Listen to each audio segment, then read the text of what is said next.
வணக்க நண்பர்களே, இன்னைக்கு நம்ம பேச போறது எனக்கு ரொம்ப பிடிச்ச ஒரு விஷயம். அதுதான் உடல்நலம். சொல்லாங்க இல்ல, ஆரோக்கியமே மகாதனன்னு. அதுல நான் ரொம்பவே உடன்படுறேன். சரி, வாங்க எப்படி ஆரோக்கியமா இருக்குன்னு பார்க்கலாம். முதல்ல உடற்பயிற்சி பத்தி பேசலாம். தினமும் கொஞ்சம் உடற்பயிற்சி செய்யறது நம்ம உடம்புக்கும் மனசுக்கும் ஒரு அற்புத மருந்து மாதிரி. காலையில கொஞ்சம் யோகா, நடைப்பயிற்சி இல்லன்னா ஜிம்முக்கு போறதுன்னு எதுவா இருந்தாலும் பரவாயில்ல. உடம்பை அசைச்சாதான் உடலும் மனசும் சுறுசுறுப்பா இருக்கும். தினமும் கொஞ்சம் வியர்வை சிந்தினா வாழ்க்கையே மாறிடும். அடுத்து சாப்பாடு.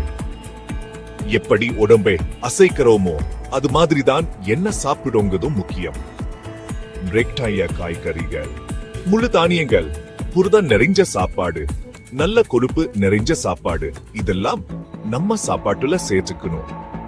அதுக்குன்னு எல்லா நேரமும் டயட்லயே இருக்கணும்னு இல்ல, கொஞ்சம் இஷ்டமானதையும் சாப்பிடலாம். எதுலயும் அளவுதான் முக்கியம். தண்ணீர். ஆமா, வெறும் தண்ணீர் தினமும் தண்ணீர் நிறைய குடிக்கணும்.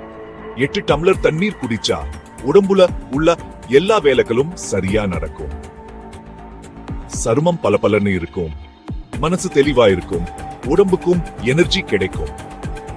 அதனா தண்ணீர் நிறைய குடிங்க. ஓய்வுங்கிறதும் ரொம்ப முக்கியம். நம்ம உடம்புக்கு ரெஸ்ட் ரொம்ப தேவை. தினமும் 7 இருந்து 9 மணி நேரம் நல்லா தூங்கணும். நல்லா தூங்கினா மனசுல ஒரு தெம்பு வரும், எல்லா வேலையையும் சரியா செய்ய முடியும். தியானம் மாதிரி மனசை அமைதிப்படுத்த பயிற்சிகளையும் செய்யலாம். தினமும் கொஞ்ச நேரம் இதெல்லாம் செஞ்சா டென்ஷன் இல்லாம நிம்மதியா இருக்கலாம். உடம்பு ஆரோக்கியமா இருக்கிற மாதிரி மனசும் ஆரோக்கியமா இருக்கணும். சரி, இப்போ முடிச்சுக்கலாம். ஆரோக்கியமா இருக்குன்னு பெரிய பெரிய விஷயங்கள் எல்லாம் செய்யணும்னு இல்ல. தினமும் கொஞ்சம் கொஞ்சமா நான் நல்ல விஷயங்களை செஞ்சா போதும்.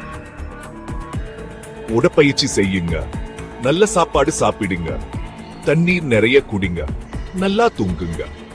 இதெல்லாம் செஞ்சா உங்க வாழ்க்கையே மாறிடும். வாங்க ஆரோக்கியத்தை வரவேற்கலாம். ஆரோக்கியமா இருந்தாதான் வாழ்க்கையில எல்லாத்தையும் சாதிக்க முடியும். இத பார்த்ததுக்கு நன்றி. நீங்க எல்லாரும் ஆரோக்கியமா சந்தோஷமா இருக்கணும்னு வாழ்த்துறேன். லைக் பண்ணுங்க, ஷேர் பண்ணுங்க, சப்ஸ்கிரைப் பண்ணுங்க. அடுத்த வீடியோல பார்க்கலாம்.